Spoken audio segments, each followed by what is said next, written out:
Welcome to Getting Real with John Natale. I'm your host today, guys, John Natale, for episode 104. This is going to be an interview I hope you not only listen one time, but come back to time and time again. I know many people go back to the guest we're having on today, go back to his first episode time and time again because it was such great advice. Today on the podcast, on Getting Real, we are going to have Larry Hall from down in Wichita, Kansas. And if you listen to Larry's first episode, which was just about a year ago, so you have to go back quite a bit to get to it. But Larry's first episode, he went over his entire strategy of building a huge real estate business from his community. So he does a lot of events for the community, for his past clients, for his friends, for his family, for his sphere, and he has just absolutely exploded his real estate business. Today's episode is on what he's been able to accomplish with all of that success. A lot of us in real estate do one thing and one thing well, which is go out, sell houses, make money, and keep going and kind of staying on the hamster wheel. Why I wanted to interview Larry is because I've seen him over the last 2 years go from somebody who was, doing well, but not that well in real estate to growing a massive real estate business. But he's also launched several, and we're going to go through tactically each of them, launched several real estate businesses from his actual crux real estate sales business. So he's opened up several different arms, several different verticals. He's done it with not a lot of money invested, and he's reaping a hell of a lot of profit from each of these businesses. So we're going to walk through each one today. We're going to go through Larry's story. We're going to go through Larry's, how he built up his real estate business enough to get to the point where he could have the vision and have the capital to do some of these things, although they didn't cost a hell of a lot of money, but he could actually have the time and the vision for the opportunities. That is what today's episode is going to be on. Before we dive into today's episode, whether this is your first episode or you've listened to all 104, I am so damn appreciative that you are taking time out of your busy day, out of your busy life, out of your busy work day to listen to this podcast. Our dream, our hope at Getting Real at all of our Natale companies is for less agents to fail and more agents to find the life of their dream. That's why that we do this podcast. It's completely for free, is to put it out there into the real estate industry and hope people take some of the message and improve their lives and improve their business. If you could take a second to share this podcast episode with a colleague, with a friend, somebody you think that will help them grow, I'd be just a little bit more appreciative of you because you're helping further our mission. If you could rate us 5 stars, whether you're listening on Apple Podcasts, you're listening on Spotify, you're watching on YouTube, and you can hit the notification button, anything you can do to help us grow this mission. From the bottom of my heart, I appreciate you taking the time to do so. If you are here in the state of New Jersey, you're looking for a dynamic real estate company to join, not only New Jersey, I got to keep remembering this, also the Sunshine State of Florida. We are growing rapidly in Florida, and we are looking actively for more agents both here in New Jersey and in Florida. We do not hire everyone. You have to be a good fit for what we do. You have to have an eye towards helping people, treating people fairly, treating people with respect. You have to look at real estate and look at trying to have some fun with it, trying to provide a better life for yourself and your family. That is the type of agent that does well here at Natale. If that sounds like something you're looking for a 100% commission model brokerage. If you're a new agent, you're looking for some great mentorship, some great training, some great opportunities, some great support, Natale Realtors may be a great fit for you. There's a very simple link below to book your call with me. If you're not in New Jersey or Florida, but you're also looking to get our help, that is where we've helped dozens of agents, almost 100 agents so far in the last couple of years, grow with Natale Coaching. If you're looking for an actual coaching company that doesn't just coach, but also does the actual work in which they put out there, Natale Coaching is for you. If you want to have fun, you want to sell more houses, you want to live a better life, you want to spend more time with your family and actually reap the benefits of this fabulous career, Natale Coaching is probably a good fit for you. If you want to grow your brand, if you want to grow your business, you want to grow your life, then all you have to do is book a call with me. You will meet directly with me to discuss an opportunity of coming into Natale Coaching. If you're looking for an affordable, easy to use, simple CRM for your real estate business, we just launched Maddie CRM. There is information below to book a call with me to discuss and to do a demo of Maddie CRM. Now let's dive in to this episode today. It's a fantastic one with Larry Hall. He's down in Wichita, Kansas. He's built a massive real estate business selling 60, 70 plus homes a year. And today we are going to discuss all the verticals, all the opportunities that has come from that success and everything he's built out and how you can do something very, very similar in your market. All right, Larry Hall, welcome back to Getting Real. We're excited to have you here for another conversation. Larry, how are we doing today? Excellent. How about you? I'm doing fantastic, and I'm so looking forward to this conversation. If the audience right now, if you've never listened to Larry's first episode here on Getting Real, it is still to this day one of the top 3 downloaded episodes ever of Getting Real. But if you didn't listen to it, Larry and I are going to give you a very brief recap. This episode is on something completely different, but I think it's part of the conversation we're going to have here today on what Larry is doing now and the true entrepreneurship of real estate and all the different businesses you can create from it. I think it's important to go back to that, what that episode had entailed, which is how to drive business through your community. Become the local expert by being the local expert and by diving in to your community. So Larry, rewind us, 24 or so months ago, where you were in your business, the decision you made to go all in with your community, and what kind of started all of that for you? Yep. So it's been about 2 years ago. I joined with a couple other agents, and we call it the Collaborative. And we put on monthly events for our community / past clients, current clients, stuff like that, to where it's a lot easier to maintain current clients than it is to go out and buy leads and stuff like that. Plus, having events and inviting people is a lot more fun than sitting on the phone making 200 calls a day and all that stuff. So yeah, we started that about 2 years ago, and it's helped propel me to essentially a new kind of tier of business. And yeah, we've been able to start some other things since then. And so these events that you're running, give us a few examples of them, right? And I want everyone, if you're listening to this and you haven't listened to Larry's episode, to go back and listen to it, because he gives us in that episode, and I think this is why it's so downloaded, he gives us a complete rundown. But give us just a few of the events that you guys put on every year, so people understand, if they haven't listened to that episode, the scale of what you're doing. Right. So we do like 3 or 4 giveaways throughout the year to help grow our social media channels. Plus, it's fun to give away stuff. We also do a big golden Easter egg hunt every year that is one of my favorites. Basically, if you find a golden Easter egg, then bring it back and give you a $100 bill. And that's event alone has grown so much over the years. We do a big pool party every year. We've been doing the last 2 years. We've been doing a big trunk or treat for Halloween. This year we had a ton of people there. I don't know the full numbers on that, but it was, people just came in droves. At one point I feel like we had a line that was like a mile long. But yeah, we do multiple events. I think it's like 16 to 18 events a year, so a little over 1 a month. Do one girls' night every month. I'm not always involved in those, but just because I attract the male clientele typically, but I'm working on that. So no, that's great. So yeah, the events are to another level. Now, what would you approximate, even for 2025, we're filming this, with a few weeks left in the year. What do all these events, out of pocket for Larry Hall, all these, and again, go back to that episode, go find Larry on social media, you can see a little bit of these events. This is not like having a pool party with 15 people in your backyard. He's renting out water parks, he's renting out the community center, the Easter egg hunt in the neighborhood, it's the entire community is coming to it. Same thing for the trunk or treat. What would you approximate this roughly costs you with buying into the Collaborative, to doing this with the group and doing it for yourself? All in all, I probably have $5,000 to $6,000 invested throughout the entire year.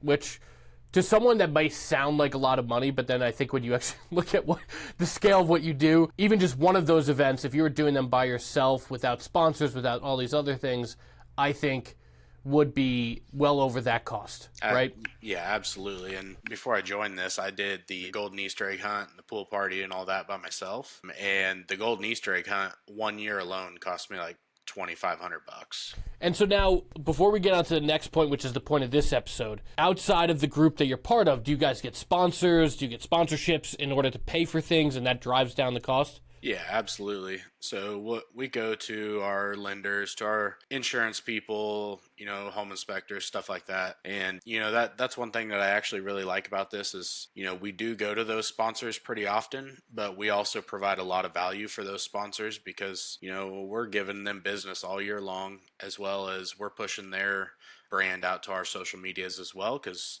obviously we give them advertising on our pages just like any event should. And so it's not just like, hey, give me 500 bucks here and I'll put your name on a poster or something. It's we're pushing it out to our social medias, and we have a fairly decent following along with the other four or five girls that are in the collaborative with me. They have a really good following as well. So those businesses are getting probably an extra 100,000 eyeballs on their businesses every year. And I like how you actually put that because a lot of people look at vendor relationships as what can I get from them, not necessarily what can we work on together. And that's one thing that I've always done with our vendors is say how are we winning together, and because that's what drives. Like we just had a really nice event here at our office. That's why the drapes are down in the back. Is we literally just turned our entire office into a winter wonderland. We had Santa come for the kids. Mrs. Claus came for the kids too. We had a professional photographer, so families came to our office. We got pictures with Santa, all that fun stuff, and it was such a great event. I'm sure that's what you have, the feeling you have every single time. But our vendors were part of it, and they were part of the exposure. We did a video together that will be up on social media that shows them. All that stuff really matters to winning together. So Yep. I love all that. And that's all what I've seen you do is just absolutely phenomenal. Now I want to pivot that though to what that's been able to provide for you. Now, 2 years ago, when I first met you, Larry, you had your real estate business where you're a real estate agent, you had a small real estate team, and you also had a partnership with homeowners insurance, or just insurance in general, I should say. Share with me, one, why the insurance was part of the real estate, but also two, let's get into everything that's expanded from there. So a couple years back, we've been in business now for a little over 3 years on the insurance side. And, my partner and it all honestly started from a vision that I had at a mastermind about 5 years ago. And, I knew that I probably needed a little bit of help to make things run. Because as you know, if you're trying to run 4 or 5 different things, then trying to do it all yourself is nearly impossible. And so I was telling, at the time, he was just a good buddy of mine. And, hey, I really want to start an insurance company because I have kind of this vision that, you see every day in real estate that the communication between things just, it lacks. And you're always seeing where lenders will underquote insurance on their prequals to get the buyers to, go with them. They can show the lowest payment and stuff like that. And so looking back, we probably would have done it a little bit differently, but we eventually, me and my buddy, we partnered up and he went and got his insurance license so we could start that up. And so then, that's where the insurance company was born. And we went down, and I actually have a friend up in New York City that he had a franchise of this insurance company as well. And he was like, hey, let me show you what this is about. And let me get you in touch with the owner, and he can kind of walk you through what it costs and what this looks like and all that. And so I'm not kidding you, we spent probably 3 or 4 months just on meetings and all that about this insurance company before we were even like accepted into the franchise. And then we paid our money and all that. So we opened insurance around 3 years ago. We had a partner. Are you and your partner 50-50? Is there a majority owner? How's that work? No, we're 50-50. So he runs it, and he's taken over a lot more of it nowadays just because I'm not licensed in insurance, but he is. So him and his wife actually run the day-to-day. But I help bring in quite a bit of business to the insurance company. And whenever we get into the other things, we'll kind of see where that partnership has led to.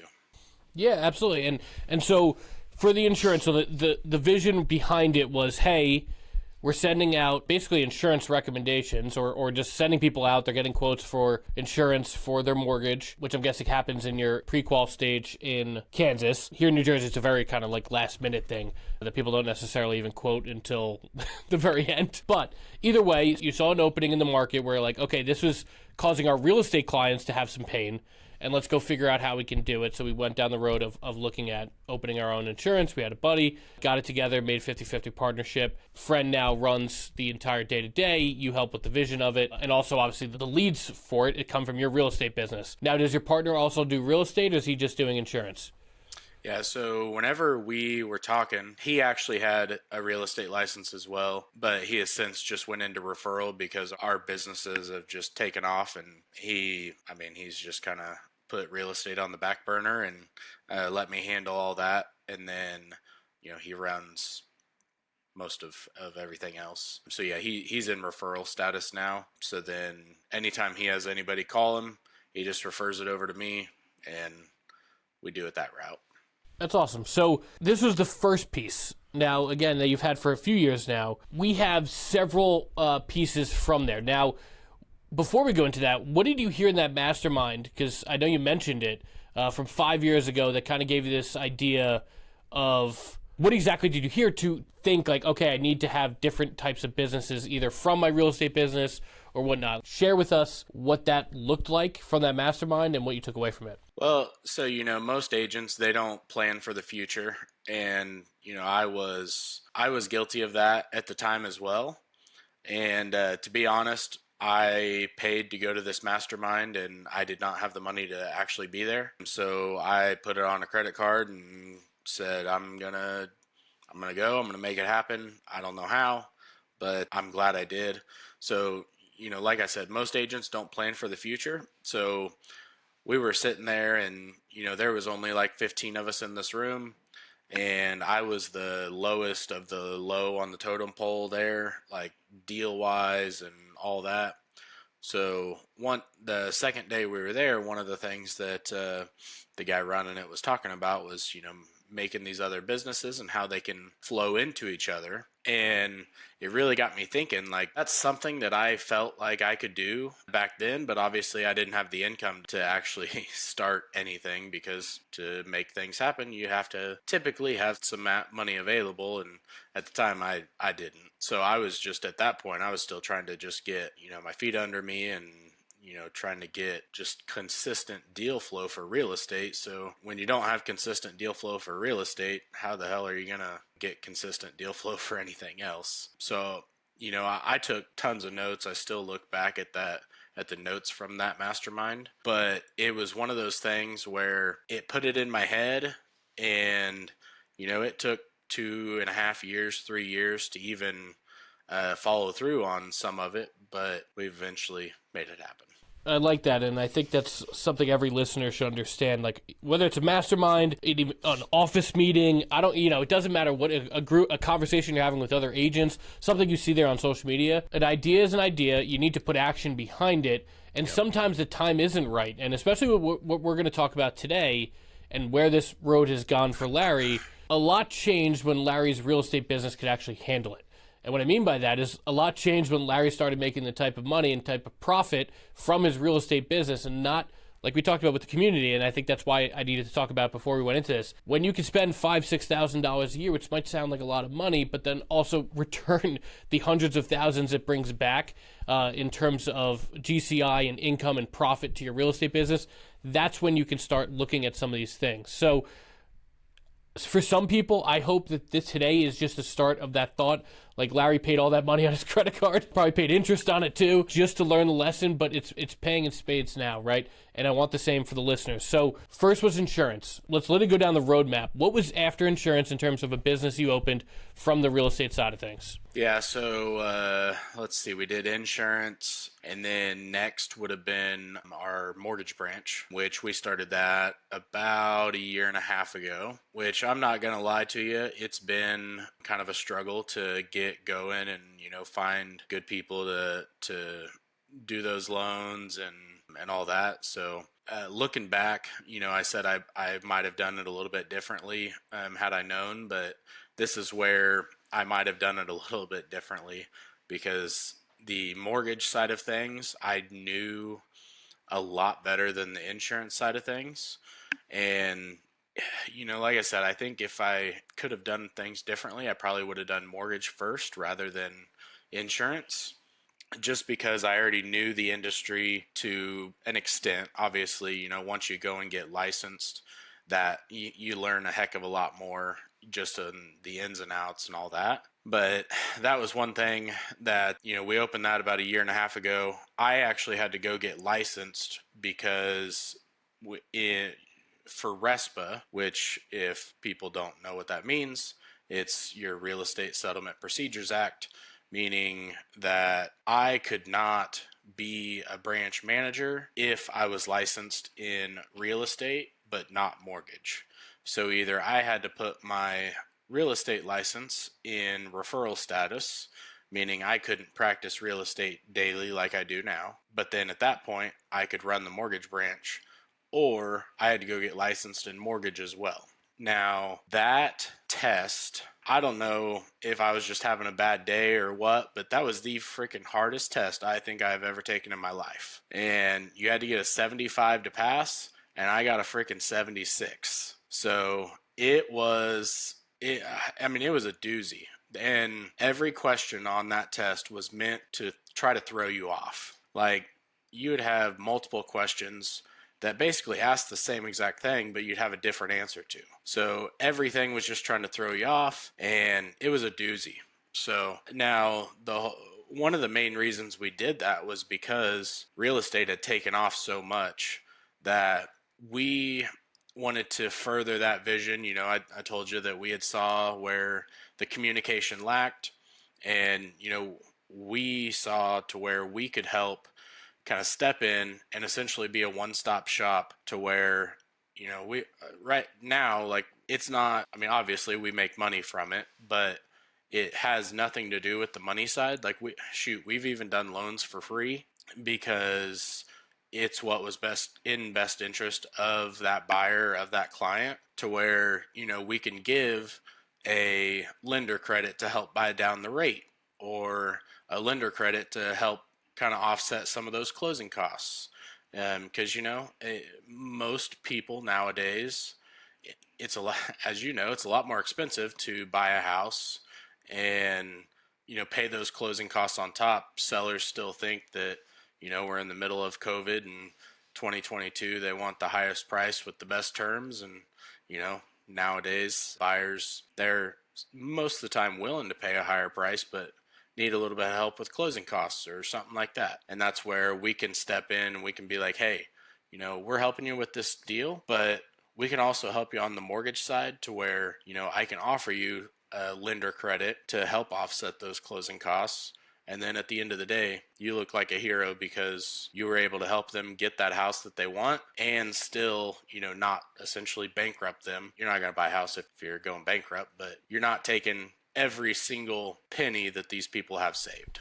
Love it. So we started the mortgage. Now, I'll ask you a question. A lot of either small teams, brokerages like I have, even just individual agents with rockstar businesses, have either an MSA or some sort of agreement with mortgage company that may contribute towards marketing, contribute towards events, contribute towards leads, contribute towards coaching, contribute to some way into the agent's business legally, and you have an agreement signed. Now, what was the top reason you said, you know what, even if we have an MSA, even if we have these different things with a mortgage company, it's still worth us doing this ourselves? It all kind of stems back to that vision that we wanted to try to be that one-stop shop. And I think that's where it all boiled down to. Like, we still, to this day, I have another lender that I was really good friends with, and I used him for every single one of my deals, as obviously as long as the customer was willing to use him. And I still talk to him to this day. In fact, he's getting one of my buyers. It was actually a referral from him like 2 or 3 years ago. So the lady called me back and said, "Hey, I'm ready to move." And so I actually sent that buyer back to him because I felt like that was the right thing to do. And the way I explained it to him was, hey, my company is going to be 1A, but you're my 1B. And, there's a lot of things that our company can do that others can't. And there's obviously a lot of things that our company can't do that others can. And, I'm a firm believer that there's plenty of business out there for everybody. And, like I said, we still talk to the other lender as well. So it's one of those things that we weren't trying to burn any bridges. We even talked to him. We tried to hire him because I believed in him that much that I was willing to probably overpay at the time to get him on board and come over with us. But he had a good thing going where he was at, so no fault to him or anything. But we at that point it just wasn't right for him, and so it all just kind of stems back to where we wanted to be that one-stop shop for people, and to where they could just call one person and get all three, mortgage, insurance, and real estate, and get all those questions answered right then and there. Makes a lot of sense, and I think anybody listening should really hear that. It's not about the money. It's really just it's more or less about control, but not control in like a bad way. Control in a good way of because we all know, and if anybody listening to this has sold more than honestly 2 or 3 houses, they know it is an epic nightmare typically when you're working with vendors that have either never worked with you, no synergy, no communication. Like, it just makes for a horrible, horrible transaction. I fully love what Larry has built, as we're talking about this, what he started to build with the insurance and the mortgage. Now, let's get a little tactical here. So we had to go get licensed. How did we find, did you put up the money for the capital? Did we go and franchise a mortgage? Like, did we call some of the national brands and try to, have a satellite office in Wichita? What did that look like for you to actually tactically open the mortgage company once you had the license? Yeah, so we actually got in touch with corporate and talked to them, which, opening a mortgage branch is actually a heck of a lot cheaper than what people realize, but you have to have some sort of credentials. Now, we franchised a big national brand to where, because obviously we're brand new in mortgage, so we can't just, open up something on our own and, little mom and pop shop and expect to be successful, because we would have no marketing behind us, we would have no branding behind us or anything like that. And essentially at that point, we would just be relying on our name, my partner and I's, individual names, just saying, hey, you trusted us in the past with this, so trust us with this. And, expecting to grow where we want to grow, that wouldn't have been feasible. So at that point, we probably spent 7 or 8 months on meetings. We would go, and we actually had a loan officer that we were planning on hiring, and she's actually one of the ones that got us in touch with this company. And because we actually interviewed at like 6 or 7 different big brands, like companies, saying, hey, here's who we are, here's what we have to offer. Obviously, we're not licensed in mortgage right now. We don't have a whole lot of experience with mortgage, but here's what we have to offer. And we feel like that is a pretty good offer to get our own branch and be able to run it that way. And so as we were doing these interviews, obviously each company offers something a little bit different. And one of the intriguing things about AFN that we came across was we were actually able to run our own profit and loss. We were able to run our own marketing and all that. Now, we have to run marketing by corporate to make sure it doesn't violate any laws or anything like that. But we're able to have more control. And like you said, that's not necessarily a bad thing. It allows us to do more for people within our business without having, the corporate struggle of having to run everything by everybody. And, so the money side of things is completely up to us. If we want to give it away, we can.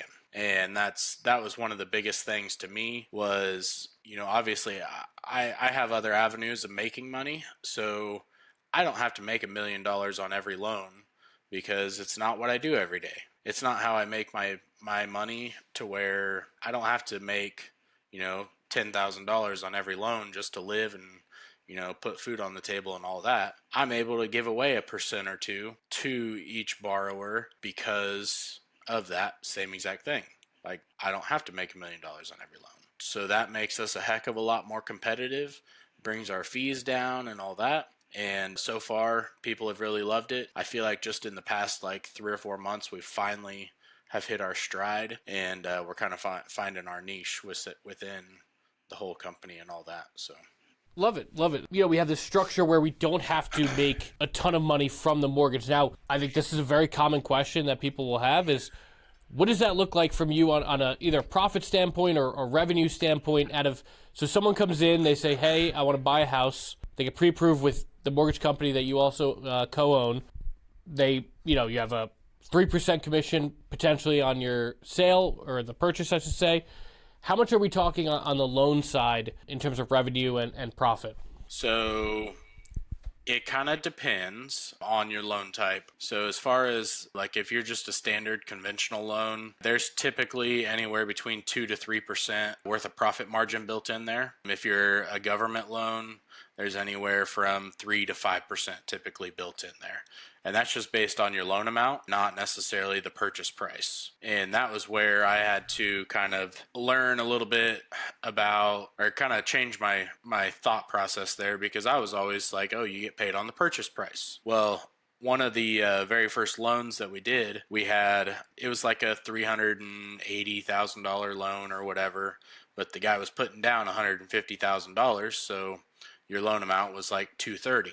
And I don't know why, but for the life of me, I was calculating things off the purchase price, because that's just real estate wise, that's what I had always done. And then whenever it got down to it, obviously everything in the loan world is calculated off the loan amount. And so I haven't done that since. And that was kind of a big eye opener, because I was expecting quite a bit more to come through for that. And obviously it didn't. So that's kind of a big switch there. Everything is based off the loan amount, not your purchase price. That's great. So we have 2 to 3% roughly for conventional, 3 to 5 or 2 to 5 in terms of FHA, VA, and government loans. So are you doing the loans yourself? Did you hire? I know you mentioned you were looking to hire a loan officer. Did you hire a loan officer? What do you have to pay them? How much profit is there if you do have a loan officer? And what does that look like? Well, it was a huge struggle up until about 4 months ago. So let me take you on a little journey here to where when we started this about a year and a half ago, that loan officer that actually brought us into, or brought this company to the table, we thought she was going to come work for us, and then didn't. Something changed on her end, and it wasn't going to be a good fit. So that's all right. Things happen. I get it. At that point, corporate actually set us up with some seasoned loan officers to help run our branch till we could find somebody here locally. And we did that for probably 6 months till I'm not gonna lie, we were doing interviews with loan officers here in Wichita for, probably 3 or 4 times a week for 4 or 5 months. I mean, it was tough, because, being new to this business,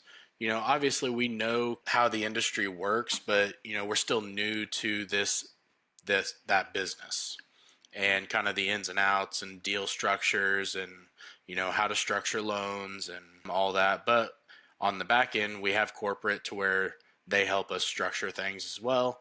If we have any questions, literally anybody within corporate is just a phone call away. It seems like they answer literally every single time we pick up the phone. And we built some really good relationships within corporate now. But like I said, we were in interviews all the freaking time. It was honestly, it was just getting to where it was one of those things where I almost just threw up my hands and was like, I don't know what to do next. And so I actually had one of my buddies reach out to me and say, hey, he came from the banking world, and so he was a loan officer at a bank, and then ended up coming over and working for us. He was here 3 or 4 months, then called me one day and said, hey, I got a pretty lucrative deal at another bank. Called me out of the blue last week, and I think I have to take it, which, being a good friend of mine, I'm like, dude, I get it. It sucks for us, but I get, you got to do what you got to do for your family. If they're going to have a better working hours and work-life balance and all that, you got to do it. And so he ended up leaving and going over there. So then we hired another loan officer, and that lasted about a week. And she decided that she needed to go somewhere else. And then we hired our current loan officer, and he's been awesome. Like, this is the guy that we prayed about, like, coming along, and man, but it was a struggle to get here because it was just one hiccup after another. And, it was a lot more work than I realized it was going to be. He actually came from corporate, so he's actually still works for corporate as a loan officer, but he signed on with our branch. And his title within corporate is actually the product specialist. So literally anytime anybody has a question about how to structure something or what product would be best for somebody, they have to call him. And so that's been a huge benefit for us because, we kind of struggled with that in the past. And now I'm super confident in if there's a buyer that comes to us and, they're kind of hovering right on that credit score range or whatever it may be, I can send them over to Ian and he's going to know exactly what to do. And it hasn't always been like that in the past. That's awesome. So what is the loan officer, out of the profit margin, what do you have to pay the loan officer? Do they get the majority of it, half of it? What does that look like? Yeah, so typically the loan officer will make anywhere between 1% to 1.25%, depending on the loan. And, we also have bonus structures built in to where if we hit certain production levels, then bonuses are paid out as well. That's great. So there's a pretty big profit in this. Do you have to have a physical location? Do you pay rent for that? Do you have to pay like franchise fees every month? Like, what are the expenses that are entailed with the mortgage side? Yeah, so the mortgage side, we do have an office. We just went and actually got one of those co-working spaces. So I think we pay like $300 a month. And I can count on one hand how many times I've actually been there. It's literally like an 80 square foot office. So it's not like a whole lot happens there. Because as you know, just like with real estate, mortgage can happen kind of wherever you are. So that office is mainly just for licensing because in order to be licensed in Kansas, we had to have a physical location, and that is our physical location. It's advertised. That's our office. If we need to meet somebody, if they want to meet at the office, we can do that, or we can meet wherever else, or obviously a lot of stuff just happens over the phone. And, that was kind of a learning curve because I'm used to everything just kind of being on the go. And that was kind of a hiccup when we first started was because we didn't have that office space. So our licenses were just held at corporate, which is up actually in New Jersey where you are. And, whenever we're advertising, we have to put that we're in New Jersey, not in Wichita, Kansas. And so we went and we found that office space as quickly as we could because we're in Wichita, we're not in New Jersey. And Wichita, Kansas, Midwest culture is a heck of a lot different than New Jersey culture. So it was absolutely needed. Tell us how you really feel about it, Jersey, after the Natale retreat in the fall. No, I totally get it. And that's even, this is kind of a separate point, but I think it's actually important too. But it's the same thing as like when we have our real estate company down in Florida now, and and I meet agents down in Florida that still have a number from New York or still have a number from Massachusetts, like before they moved down there. And it was like, once you're somewhere, you want to actually be where they are, whether it's New York to New Jersey. You don't want a New York number when you're here, and when you're in Kansas, you don't want a New Jersey mailing address, especially not New Jersey for your mortgage side of things. The perception of that. So we had to get an office. We have a little bit of expenses there. Do we have to pay anything monthly to the company, or do they take out of the loan? Yeah, no, everything else is built into the loan structure. Well, I say everything else. We have about another $150 to $200 a month within our CRM, insurance, insurance, and stuff like that, but it's minimal comparatively. So, yeah, not a whole lot. That's great. So it's really not a huge overhead business. A lot of the expenses come out of the profit, and there's plenty of profit to be had. Right. So before we go to the next business, so far we could sell somebody a house, you can make a commission. We could then also have some profit even after a loan officer, and any expense, because there's not a lot of overhead. After all the expenses, we can still have some profit from the mortgage. So if someone's buying a $300,000 house in Kansas, you can make your $9,000 commission.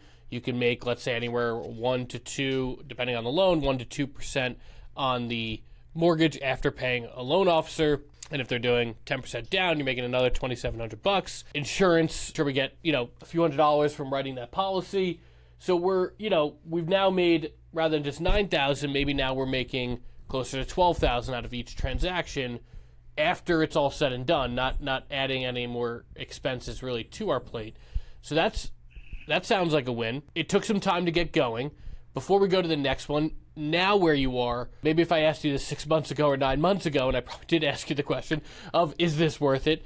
Is the mortgage side, if someone's looking out and they run a good team, they run a brokerage, is the mortgage side worth it to own in-house? Yeah, absolutely. If I didn't do real estate before, I built up a pretty good real estate business now. But if I had to restart and I couldn't do real estate, I would go and do mortgages. Because to me, that's one, you're still in sales, and I'm a firm believer that you're not going to make the money you want to make until you have at least a little bit of sales experience. And mortgages, it has the ins and outs of it's all just a big problem to solve, is essentially what it boils down to. And I enjoy problem solving. I enjoy making that happen for that person. And, at the end of the day, whenever they get to the closing table and you were able to help them with those things, you solved their problem that they didn't know how to solve. And you helped get them through that problem and to the finish line. Yeah, if I had to redo all of it, I would go and do mortgages. And yeah, it hands down. Totally get it. So now, what was next? So we had the mortgages about, like you said, 18 months ago. What was the next endeavor? Or a vertical, I should say, of the real estate business? Yeah, so my partner and we actually opened up another business where we flip houses, which, I know a lot of agents flip houses, but I had the opportunities come to me and, to where I didn't have to spend a bunch of money on marketing. It was just people knew that I was in real estate and all that. Honestly, using social media to find things, you can do a lot of stuff for free on social media. And that's where a lot of my best deals have came from, is just people knowing that I'm in the industry and that I will buy your house. And that's where, like I said, that's where those best deals come from. And so, yeah, we started that about a year ago, and we've had some struggle with some contractors taking a lot longer than what we anticipated, but now we've got a really good set that was actually referred by another friend of mine that she flips way more houses than we do, and she uses these guys. So they actually took over on a couple of our flips and finished them up a heck of a lot faster than what we anticipated. So I think we've got a good crew, and we actually just got one under contract over the weekend at one of our flips, and so we're gonna start looking for our next one. So where did the money for the first flip come from? Did you buy it cash? Did you use your mortgage company? How did you actually, that's what a lot of people struggle with. How did you actually get started, or how did you find the money for the first flip? Yeah, so we used hard money, which if you don't know what that is, that's somebody that just is flush with cash and agrees to loan it out. We were paying 3% a month on that loan, which when you take out $240,000 in hard money, 3% a month equals out to about $6,500 a month in interest-only payments. So if you do not get that house done quickly, you are going to be hurting. And like I said, we went through the process of our contractors took a lot longer than we thought. So we actually refinanced those flips into normal construction loans through a bank, because a construction loan is not something that our mortgage company offers at the time. We have it, but it's brokered out, and it just wasn't the easiest process, rather than just going to one of our local banks that already had all of our stuff and all that. So we did that, and we paid 8% a year instead of 3% a month. So we cut our interest only payments down into a third of what they were. So you got hard money, then we converted to a construction loan. Hard money, did it come from someone you knew in the industry, a resource? Did you go online and find it? How did you find the hard money loan? Yeah, so being in real estate, meet people along the way. It came from a guy that I had known that he has like 500 rental houses, like just that he's bought over the years. I mean, just a huge, huge, huge real estate investor. So, like I said, somebody flush with cash is willing to help out the beginner real estate investor, and so that's where we got that money. Did you have to put up any collateral for it? Just the house. They filed a normal mortgage just like anybody else would. Okay, so that's all great. Our contractors struggled in the beginning, but we are, I'm almost sensing a theme here. We finally found our groove, and I'm sure probably more profit from it. So we've done 1 flip, 2 flips, 3 flips. How many have we done so far? We did 2 this year, and now we're looking for our next one, which we started this back in April. So we started out kind of hot out the gate. We bought 2, and we were doing both of them at the same time. And I think honestly, that's probably why the first contractor took a little bit longer, because the first house we bought was a huge project. Like we put in over $150,000 in rehab cost on that one alone. So I think we kind of just overwhelmed him, and that's probably why it took a lot longer. That makes sense. So from the flipping so far, what was your biggest learning lesson? To make sure you vet your contractors and make sure it's something that they truly believe they can handle. Because our first contractor, he's a friend, and he's actually a commercial contractor. So the residential side was kind of fairly new to him. And commercial is a whole different beast when you're talking about contracting and then the residential side. And he just wasn't as knowledgeable on the residential side. Did excellent work. Like the work was top notch. Like if I wasn't in a hurry on those things, like he'd be my guy, because the work was just phenomenal. But yeah, he just wasn't as knowledgeable on pricing, and we ended up going about $35,000 or $40,000 over budget because he underquoted things, and that was a learning experience. Are you looking? I know you said you're looking for another flip. Is this something you want to ramp up further in 2026, 2027? Like, do you want flipping to be just something you do and again, another arm of this? Or do you love flipping so much that you'll look to be buying 10 flips a month in a couple years? I don't know that I necessarily want to go that far. We do want to double what we did in 2025. So we bought 2 in 2025. We want to go up to 4 in 2026.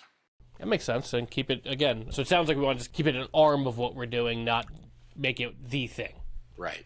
Yeah. Because, with real estate investing, there's so many outside pressures. The market has a lot to do with it. The economy has a lot to do with it. And so I'm not to the point yet where I want to try to scale to that, 10 a month kind of thing.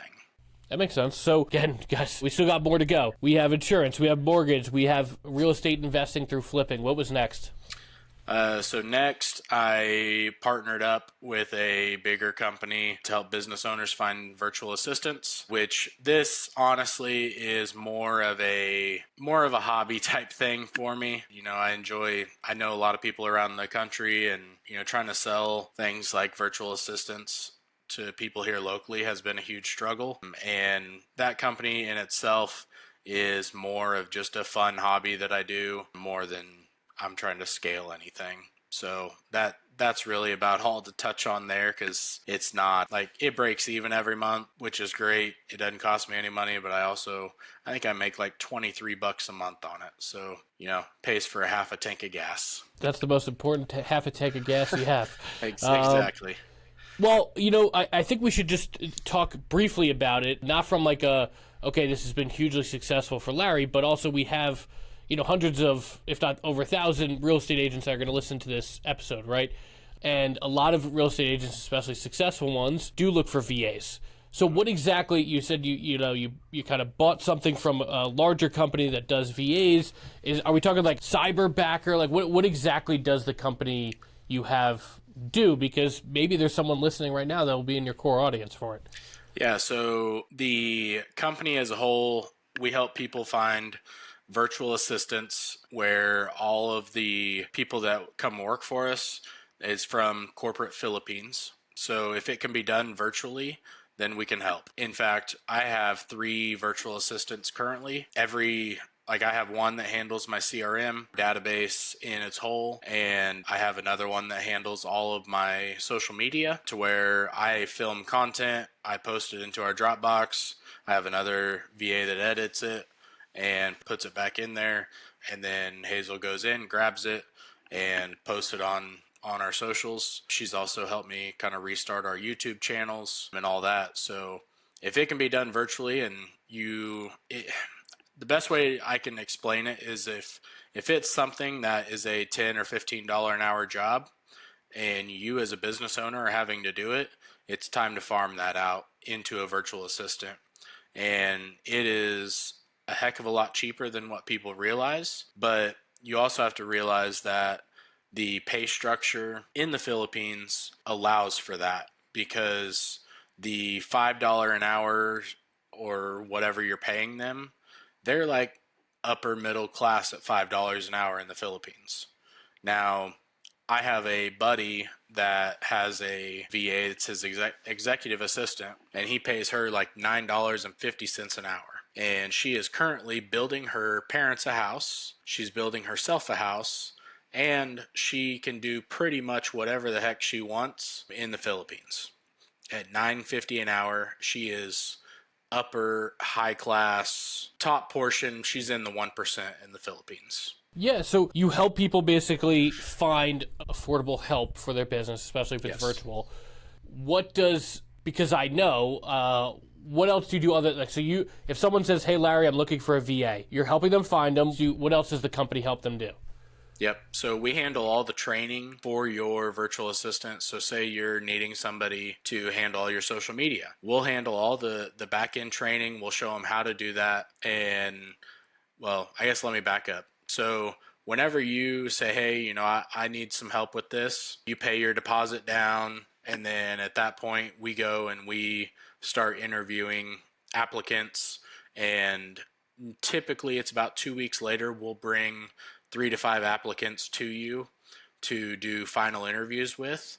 And at that point, our company has since interviewed like 20 to 30 different applicants, and we brought you the top 3 to 5 based on what you said you were needing.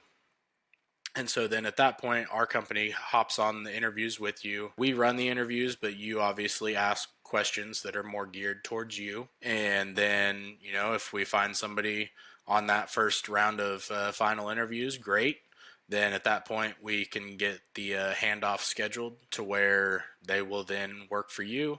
Everybody signs a contract saying, the employment and all that. You're going to sign an employment contract, and then, they work for you at that point. But within your monthly retainer, we still will handle all of your training. There's training that literally happens every single day. And then, at that point, I'm not going to say it goes on autopilot, because it doesn't. There's still continuous learning. And then, as with any employee, it doesn't always work out. So with that retainer, we have a replacement guarantee that goes on that as well.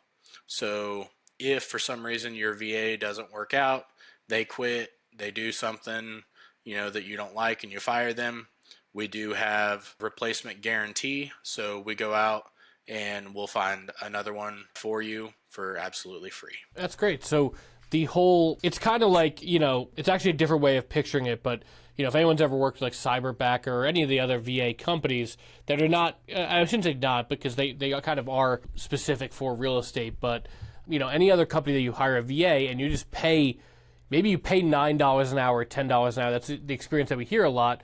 And in there is the, basically the fee that you're paying for the company. Like they're paying them $3, $4, maybe $5 an hour, and then the rest is actually profit.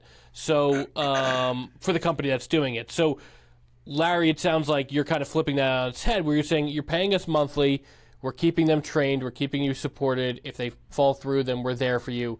At the same time, if you need them to be trained on something specific for the business, you handle all of that. So it's kind of like, rather than taking them on yourself and paying a higher monthly or hourly wage, you're paying a more affordable rate to the VA, and then at the same time you have your company's backing. So I love that. It's obviously separate than the R, and the reason we're talking a little bit even more in depth about it is because there might be an audience for it right now listening, but it's not a huge arm of your real estate. Like, no one comes to work with you on the real estate side because you also have this VA company. It's just something else Correct. you do, and I get what you said. It's more of a hobby, or it's more of just a industry arm than it is a true business aspect. So love all that. Anything else? Well, as far as business wise, I have one more business. This one I'm super proud of. We've grown it a heck of a lot. We started in June of this year, and it's grown exponentially, way more than I thought it would. So it's an exterior property maintenance company, and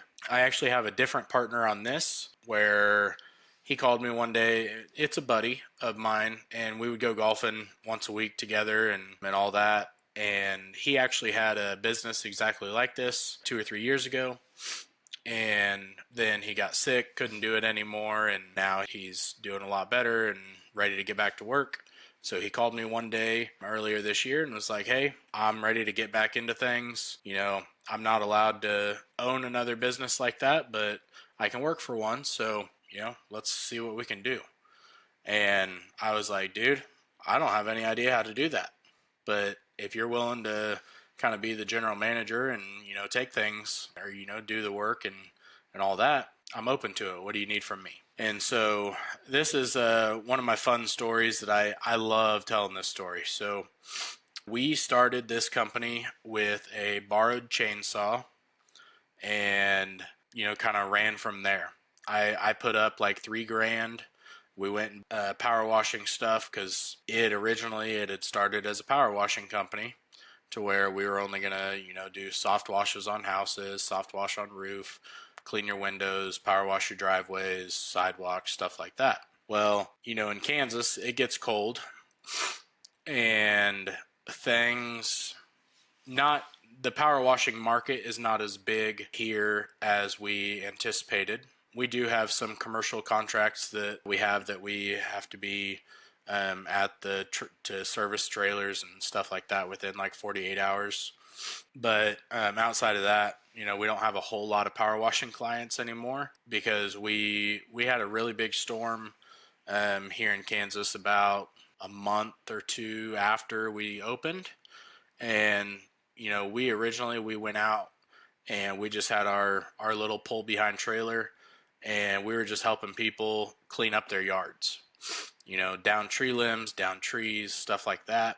And that's where we borrowed a chainsaw so we could help do that for people. And I remember one of the first ones we did, a tree had been uprooted from the wind and fell on the corner of this guy's house. And we charged them $200 to take a tree off their house. Now, $200, looking back, that should have been probably a $1,500 job. But at the time, we had no idea. We didn't really, at that point, we were just helping people clean up their yards after the storm and all that. So we had no idea what to charge or even how to charge. And we did that, and word spread like wildfire that we were doing this. At that point, we weren't filming any content or anything like that because it wasn't top of mind. Now, I say that being in other industries, I should have known, like, hey, why are we not filming this stuff? Because that stuff is awesome. But at the time, we weren't. So it was all word of mouth. Even still to this day, everything is word of mouth. We don't run any paid advertising whatsoever. But it all started with a storm, and we were just helping people clean up their yards. And now we're running a crew of 5 guys every single day of the week from 8 a.m. up until 5 or 6 at night. And, back then we were happy if we made $500 in a week. And now it's got to the point where if we're not making $1,000 to $1,500 a day, then it's not a failure because we don't have very much overhead. But it's like, what else could we have done differently today to make it more profitable? I almost have to laugh because I've seen this happen over the last not even like, I mean, honestly, six or so months for when you told me the first time, like, hey, yeah, we just bought a power washer, we're gonna do some power washing, to now, when we're talking, to the scale of what you've built in 6 months. But I think what everybody listening should really take away is the story where there was a storm, and Larry's instinct was, again, back to what we started with this episode, back to his community, back to just helping out, back to not leading with what am I going to make out of this. That sparked everything. Now we're able to almost kind of catch up with the social media, with filming content, with before and afters, and all the things that will honestly probably more than take this to the level you have it, but probably double, triple, or 10x it very, very soon, from a borrowed chainsaw, from just one power washer and a dream, right? That this would work. And it's cool to have seen you go from, okay, this is like something else that I could do, to like, wow, this is making a lot of money and a lot of profit. Now, are you, again, back to the tactical side of things, are you 50-50 with this partner? Does he have majority because he's doing the work? Do you ever have to go do any work? Like, what does this all, look like for you on a day-to-day basis to run? Yep. So I'm 50-50 with my partner on that, which technically he does not own any of it, but I pay him pretty well to run everything. And eventually he'll be added to the business, and he'll be a partner on it. So yeah, he does make, at this point, he actually makes more than I do on it. But, we've got to the point where we bought 6 or 7 chainsaws now, top of the line stuff that's not going to break on us every day. We bought dump trailers. We bought a big old 3,500 truck. And the only thing that we have debt on is that truck. And then at that point, we still, we only have like 19 grand left to pay on that, and it'll be paid off. So that's something that I've been super proud of, is, not having debt on anything other than the truck at this point. I mean, there's like 19 days left to 2025 by your standards. We should have that paid off. We should have that paid off by the end of the year. But no, I get it. And that's an amazing thing. And I kind of want to wrap up the conversation here. Is every single business we've went down, nothing here outside of probably the flipping in some sense has cost you a lot of money. Am I correct? Right. Yep.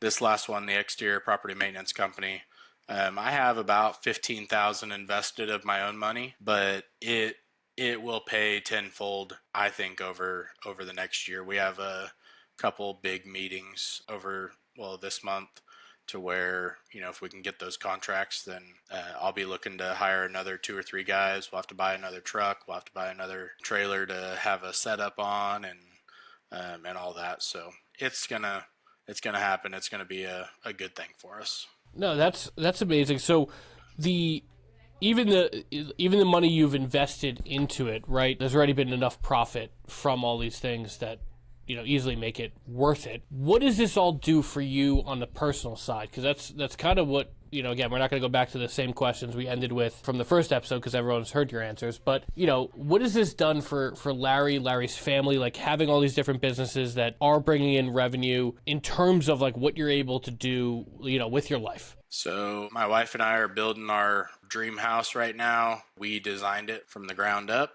So, it has everything that we could possibly want in it.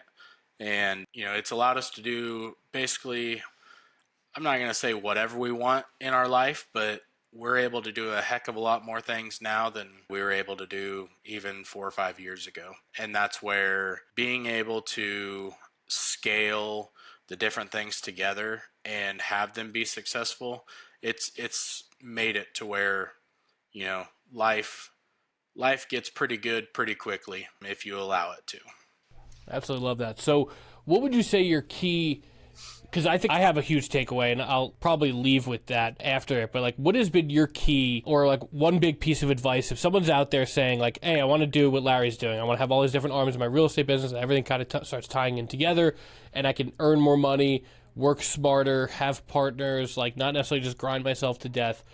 What would you say your one key or one piece of advice for those people would be? So I've been asked this by multiple people, and that's where, none of my partners I've never like seeked out a partnership.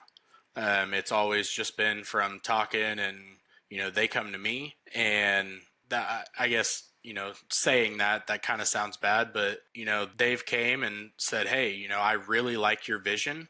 I know that you can help execute on this side. Here's how I can help. And that's where it's just been like a blessing, to where whenever you put something out into the world, God shows you, where you need to go and what needs to happen. And that's where he's put these partnerships in front of me. And we all have a respect for each other, and each one of us brings a different thing to the table for each business. And that's where even though John and Jess run our insurance company, I still provide some of the leads for that. And John's my partner on our mortgage company as well, and he helps run it, but I bring a majority of the leads into that, clearly from real estate and stuff. So it's a good balance, and you have to have that if you're going to scale businesses or multiple businesses. Is you can't do everything by yourself. There's just not enough hours in the day, and if you want to enjoy your life at all, you've got to have some leverage.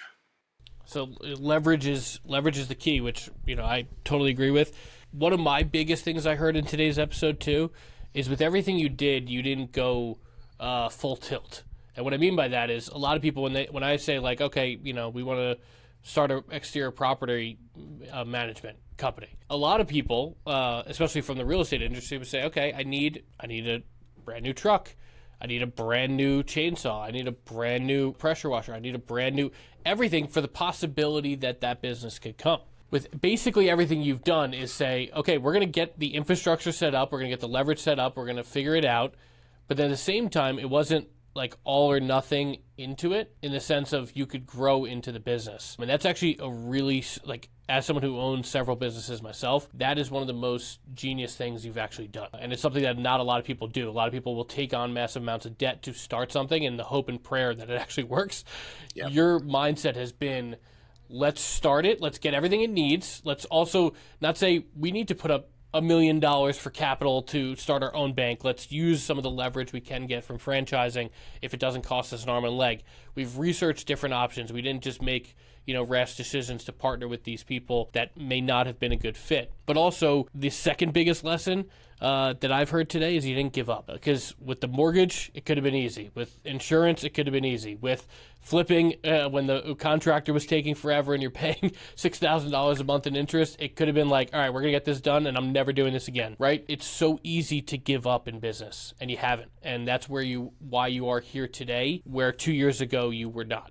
Right, 2 years ago, yes, we had the insurance, but we were paying for a bunch of leads for a real estate business. We were doing so many things so differently than what Larry's life and business look like today. And it's because you have those two really key, whether you want to call them attributes or whatnot, but those are some of the keys to success that you've had.